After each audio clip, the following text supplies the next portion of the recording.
Hello and welcome. I am Deji. Now, one issue on the lips of every Nigerian at the moment is security.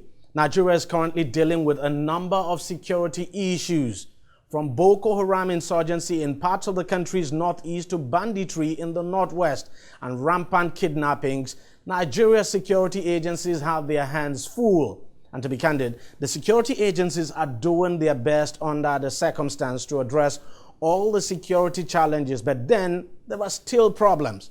Now, one man whose role is very critical as far as security is concerned in Nigeria is the country's national security advisor. And it's actually not often you hear from the national security advisor of a country. So when an opportunity to hear from the NSA arises, you've got to pay serious attention. So last week, retired Major General Babagana Monguno, President Buhari's national security advisor, briefed the National Economic Council, comprising the Vice President of the country and, of course, the 36 state governors on the security situation in Nigeria, giving his own assessment of things. Let's take a listen now to what he told them. I briefed Council on the situation in the Northeast, particularly the activities of the Boko Haram terrorists, which continues to remain very, very fragile. It is still a problem that needs to be readdressed with the collective effort of both intelligence and operations. In the meantime, troops of the Multinational Joint Task Force have been conducting offensive operations against these elements in the Lake Chad area, especially the Islamic State West Africa province, whose activity has now stretched all the way down into the Lake Chad area. I also briefed Council on the activities of armed bandits, elements which have gradually entrenched themselves in the landscape. I also told Council that the activities of these armed bandits gradually replaced terrorism, which was the primary national security threat. Now the activities of these bandits in the Northwest have become the main threat to national security. Of course, in recent weeks, the Nigeria Police Force has made a lot of gains in dealing with these criminals.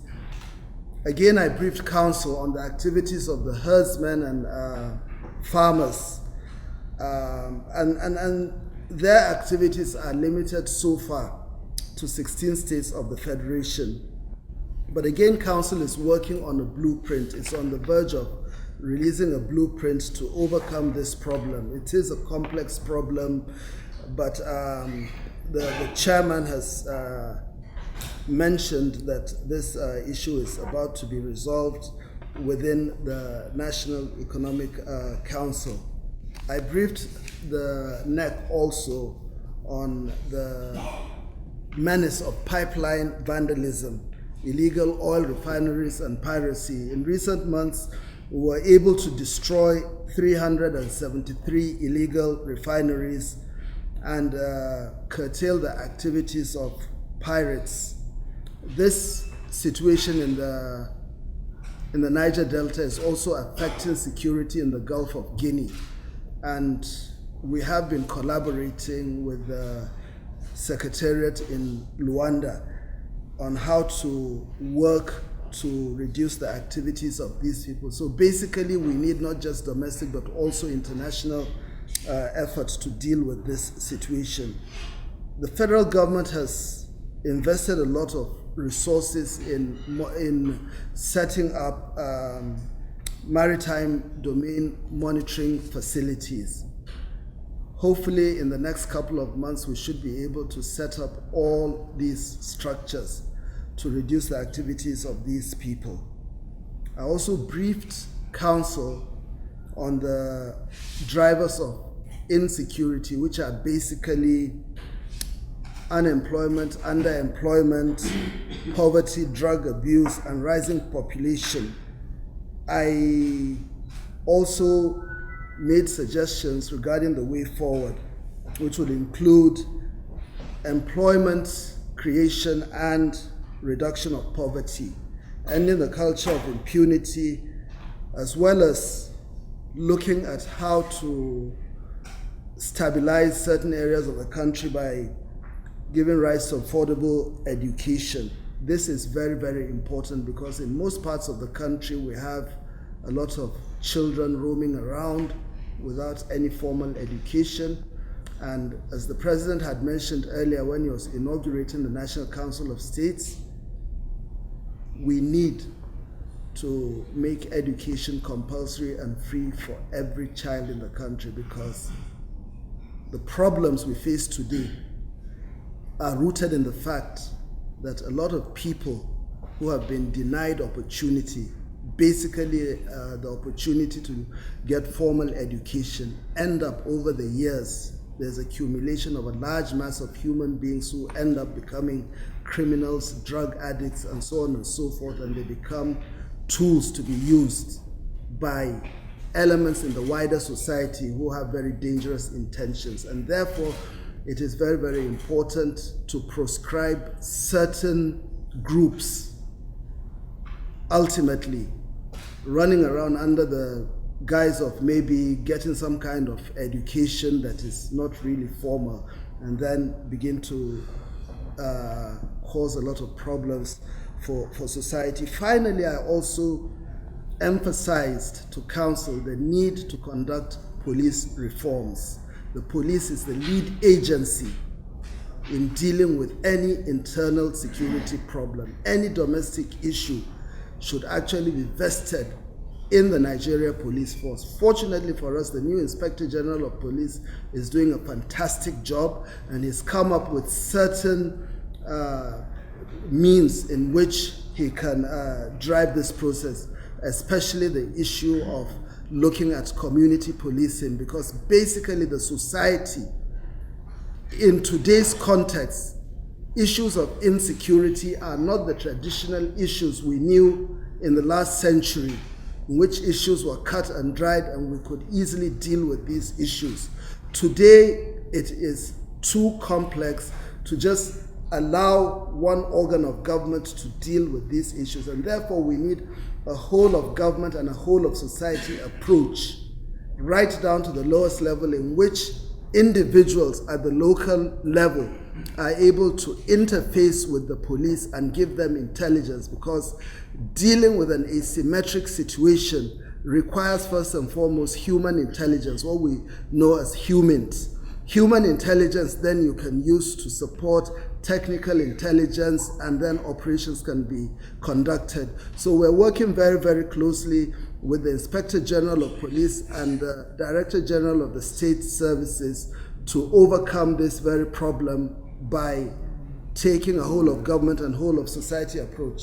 The Inspector General of Police, Mohammed Adamu, was also at the NEC meeting, I should say, and here is what he told the council about the security challenge in Nigeria. General crime situation in the country is touching on kidnapping, banditry, cultism, and armed robbery. And the spread, the kidnapping is mostly prevalent, as we said, in the northwestern part of the country, and murder as a result of banditry. And then in the southern, north central part of the country, we also have kidnappings, and then the southwest we have issue of cultism and some pockets of kidnapping. Then we have in the southeast cultism, southeast cultism, and some elements of kidnappings here and there. So the general security situation in the country, as we observe and the council observed, is such that the situation is being stabilized now, as against some months back. Even the issue of insurgency was also discussed. And the progress we got in taming the security situation was as a result of some of the strategies in terms of liaising and cooperating with members of the public. It was as a result of human intelligence that we got from the members of the public that made us achieve feat in stabilizing the security situation in the country. And this came under the strategic operation that we came up with, which is called Operation Pofada. And within the framework of that operation, a lot of kidnapping suspects were arrested, a lot of arms were recovered, and this we succeeded because of, as I said, the cooperation with the members of the public. And part of the strategy to deal with security situation and to tame crime, we said, as I presented it, is to bring back the safer city concept, where all our major cities are fixed with CCTVs. The project has been going on, but now we have resuscitated the program, and we've started with FCT. Within our command and control office, we're able to put some cameras at strategic places in FCT with a view to reviving this safer city initiative. And we've written to state governors, also asking the state governors to key into that strategy, so that major cities within the states can also have CCTV coverage. And the safer, we also were reinvigorating the safer highway initiative. So we're getting more fleets of vehicles, and we want to put cameras on the vehicles that will patrol our highways. It is not only going to be the vehicles with police officers moving up and down, but the cameras will be helping them to see far away before they get closer. And in the process, we reported some progress that have been made. There have been improved relationship between the police and members of the public, and willingness of the members of the public now to give information to the police. And as I said, a lot of kidnappers were arrested, a lot of recoveries were made as part of the progress of the strategies to reduce crime within the country. And as I also mentioned, a lot of arms were recovered. And there were challenges, and I mentioned the challenges, one of which were the challenges of funding, which the council have taken note of, and then the idea of this police reform trust bill that was passed by the National Assembly was kind of appreciated by the council, and then they all agreed that that is the way to go in order to get more funding for the police. And in conclusion, the council concluded that a security and policing committee should be set up. So it has been set up. It is called Security and Policing Committee. Have been set up by the council, and membership will include the governors of Ekiti State, Bayelsa State, Ebonyi State, Katsina State, Kogi State, and Borno State. They will be joined by the National Security Advisor, the Inspector General of Police, and the Chief of Defense Staff or his representative. Now, over the past week, one big trending issue on security was the statement credited to Nigeria's Army Chief, Lieutenant General Tukur Buratai, on the situation of the country's troops fighting the Boko Haram insurgency in the northeast. As you would know, in recent times, Boko Haram, especially the faction that calls itself ISWAP, has been on some kind of resurgence, targeting military bases and killing a number of troops and cutting away weapons. Within the space of 1 week, the Islamic State in West Africa province, that's ISWAP now, attacked about 4 military bases in different areas in northern Borno State. Many factors, of course, have been identified as setbacks in the fight against the insurgents, and the country's Chief of Army Staff waded into the matter at a military function in Abuja, quoted as saying that the soldiers themselves are part of the challenge. Buratai says insufficient commitment by those at the front lines is responsible for the renewed attacks, laying emphasis on logistics, welfare, morale, and rotation of troops in the front line. front lines, I should say. He also says that although the Nigerian army has successfully groomed many military leaders, professional capacity is not enough to win the war. Now, coming from the army chief himself, the statement has understandably further raised concerns over the performance of troops engaged in the war against Boko Haram. To discuss all of these issues further, I'm now being joined from Abuja by Dr. Ndubisi Nwokolo, who is a senior research and policy lead at Next Year Security, Peace and Development. Doctor, thank you very much for joining us on the program. Thank you. Yeah, let me start with that last part of my intro there. What the Chief of Army Staff was quoted to have said. How concerning is that for you? Well, everybody who understands the situation we are in presently would think that is, I think that's very worrying. It's worrying in the sense that if our Chief of Army Staff is unable to muster that courage, is unable to, to move the army, is unable to motivate the army. Someone like me will ask him to do the honorable thing, which is to walk to the president and commander-in-chief of the armed forces, President Muhammad Buhari, and tender his letter of resignation. There's no way out of this.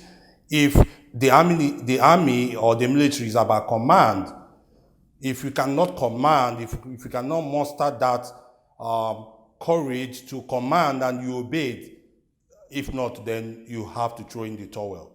And you know, for security matters like this, people have come out to say, look, yes, it's normal to have challenges, but it's not proper that the Chief of Army Staff should come out and, you know, say this kind of things in public, because it sure would kill the morale of the troops that are still engaged in the fight against Boko Haram. I think the situation we are in is a situation where we have to be tactical rather than being political. I think the politicization of this whole thing is why we are where we are today. For instance, we have a Chief of Army Staff or command chiefs that have been in a position for more than 4 years. And what we are not being told, but some of us who are experts in the field or who are friends who are within the armed forces know that there seems to be this kind of, there's a situation that is not gelling very well, which is a lot of senior army officers are not happy. They are not happy that they have a set of command chief that they no longer respect. Respect in the sense that they think either they've overstayed their welcome or that the tactics they are using cannot make us win the war. And moreover, we all know that the army is a unit that where the command you pose or the position you pose either make the people to obey or disobey you. So if they start disobeying you, if their morale begin to go down, then I think it's an issue to be reviewed. Presently, without missing words, without being political correct, everybody knows, even our commander-in-chief of the armed forces, President Buhari, knows that the state of security chief that we have presently do not command that respect among their peers or among their juniors. It's very obvious. Well, as you said, maybe they have overstayed their welcome. Yes. Now, let's talk about what the National Security Advisor also told that National Economic Council. It's not all the time you hear from the National Security Advisor, so quite important. And I mean, you heard what he said. You've also read it. What's your own take? Well, first, I would say that it's something every person who understands the security situation or Nigerian trajectory knows. Most of the things he listed are very common. They are very known. They are like the palm of my hand. It's very clear. We know that the unemployment situation is a problem. We know that the poverty situation is a problem. we know that the 13 to 15 million kids who are out of school will be a problem, because these are the pools where, every other person who is an insurgent or an insurgent group will want to feast on. So they will, people like Boko Haram or ISWAP will continue to use the unemployed, the mass unemployed youth in the north, or every part of the country, or the insurgency in any part of the country will continue to thrive on indices like this or situations like this. And of course, it's the same situation too we see in other parts of Africa, places like Mali, Burkina Faso, Niger, and Chad, where they are also facing similar problems. Because, you talk about unemployment, you talk about youth nothing to do for the youths. Basically, these insurgents and probably some jihadists too are taking advantage of the situation. Yes, and again, our own is even very peculiar, considering our population, which by 2050 will be hitting about 700 million, according to the UN report of yesterday. The number of unemployed youth in Nigeria is very tragic. I think if we don't do something, the entire Africa or the entire world will really feel it if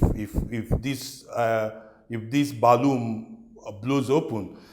For a listening government, it's not really for me. It's not really about reading out the issues. It's about matching our word with action. What do we start doing now? And talking about what we should start doing now, what in your opinion, start doing now? Our major problem is not about policy. Our major problem is about matching our policy with action. I think we have the best brains in the world. We come out with policies every day. By next year, it will be the vision 2020 that we came up with, which we never implemented. So it's not about coming up with policies and not doing anything.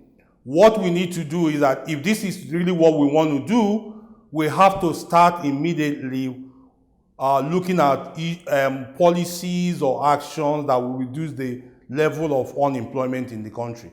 I will give you one. I remember one solution that was given by eminent Professor Patrick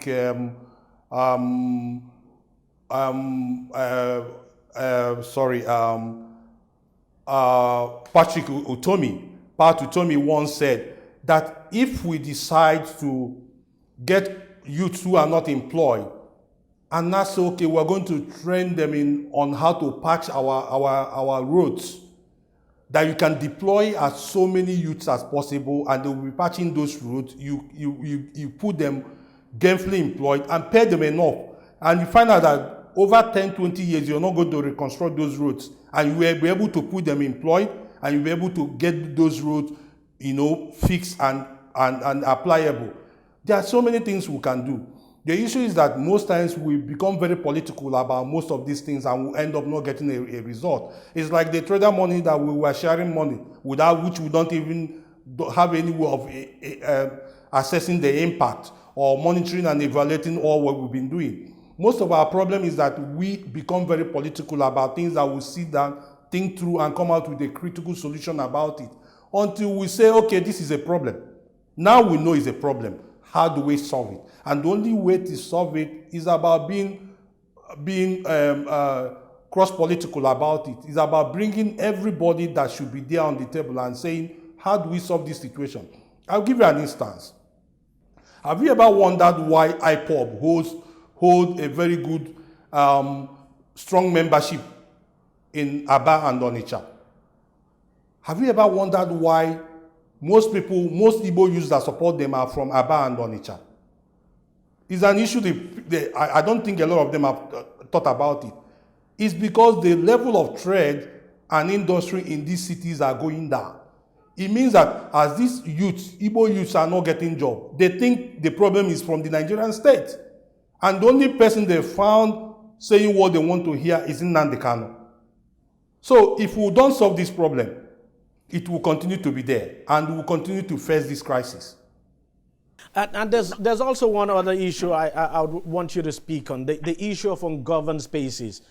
You look at the north of the country, especially in the northeast of the country, quite a number of places are actually ungoverned. Ungoverned in the sense that you do not have government presence at all. There are places you go to, you don't find any form of government presence. There's no policeman, there's no police station, there's no security, nothing. The people are just left on their own. Now, when you have such ungoverned spaces, the clear thing is that when insurgents come, they take control, and it's just so easy. So what exactly do you think we can do to limit the number of these ungoverned spaces that we have scattered all across this country, not just in the north?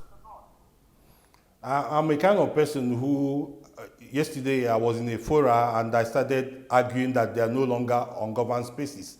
I said the world does not allow vacuum.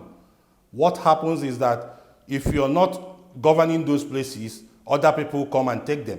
So what is happening is that we refuse to make our presence felt in those areas. Other people are coming to take over those places. So if you're a state governor and you think your presence stops in your state capital and not in the hinterlands and all the local government areas, other people will take over those places and start governing those places. So it's about sitting down to look at how do we get these places governed.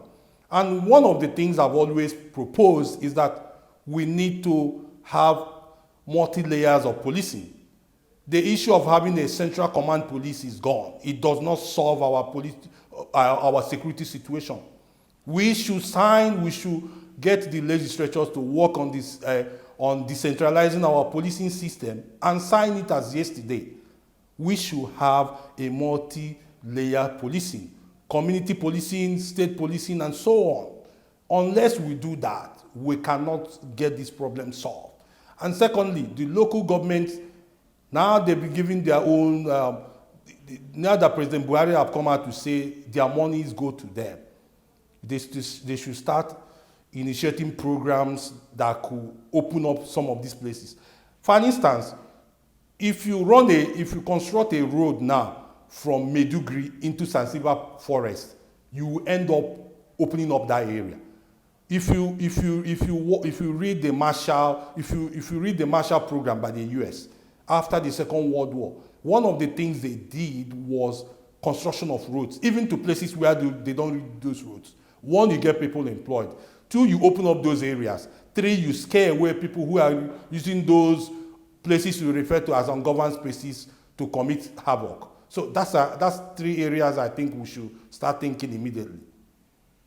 And finally, Doc, let me just quickly ask you what you make of, because the National Security Advisors talked about it. It's something that I think it's important and has always been the missing link in our fight against insurgency and even banditry as we speak. Human intelligence. You know, intelligence gathering has been a very big problem for us, and human intelligence is the key. Why do you think it does not appear we're doing enough or we're achieving enough through human intelligence? Is it that people are not willing to share information with the security agencies?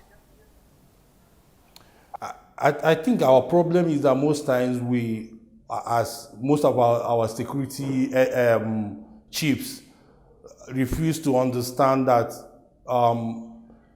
counterinsurgency, terrorism, issues of criminality dwells within the people, as in the people most times you need to carry them along. It's a thing of the mind and the heart. You need to make them own it. If there's no local ownership, it will never work. So if you're thinking about getting local intelligence, you need to make the people believe that it's for them. And you need to show them why they should do it for you. You know, if a community thinks you're not going to protect them, if they give you information, you give it out, and the people will come back and attack them, then you're not going to get it from them. Until you show them that, see, this information is for your own safety. We are there to protect you. You make them buy into it. Then local intelligence, which will help you become something they are willing to give. Until that is solved, you're not going to have this. You're not going to have that willingness from them. And again, How do you start getting local intelligence and local people coming up with those things? Until you reduce that local policing to a situation where they find that some of the people who are these security officers are their kids and kings who work with them and live within them. You know, they are ready to give information because if they trust Mr. A, knowing that, oh, we've known him, we knew his father, they are, people of uprightness. If we tell him things, he will go and he will make sure that whoever is the bad egg in our society is uprooted and nothing will happen to us. They will provide you those information. If you send Mr. C, whose language they don't understand, whose culture they don't understand, who lives within them, probably with our ethnic diversity and culture, and with the kind of suspicion that is ranging between us as a people, I'm not going to tell you about my brother who is a criminal because I don't trust you. I don't trust that you will not sell out my information. I don't even trust you. Why would I hand over my brother to you? But if you read a book, Ethnic Politics by Professor Nolly, he talked about Nigerians are ready to criticize their own when it concerns them. But they will not criticize their own when it involves Nigeria. So it's easier for you to have people provide you that information because they think the security is for them, that they are giving out their brother to their brother because they feel that their brother is doing something right for them. But they won't give it to the other brother who is not really their brother because they think he's not doing it for them. So if you understand this trajectory, you will know why local intelligence can only be driven when the people who is sourcing those information is from where he's sourcing it from. Dr. Nwokolo, thank you very much for those brilliant contributions. You're welcome. Yeah. All right, we'll take a short break now, and when we come back, we'll switch gear, and this time we'll be talking politics. Stay with us. On Deji 360, we don't just ask the questions. What is wrong with amending the Constitution the way the National Assembly members have been doing it? We seek answers. Constitution is constituent. Our problem is not lack of laws. Our problem is lack of the willpower to implement our laws. Answers that provide clarity. While we negotiate, we should try to make it a point that the girls must be complete. The clarity you need to make informed judgment so that you can make the right decision and take action. People are saying it is you politicians that are responsible for this, that you are the reason why this is happening. All these dollars that call themselves governors in this country? I wish we had people like Tony at the National Assembly. God forbid that I go to join that band. Deji 360, providing clarity to issues.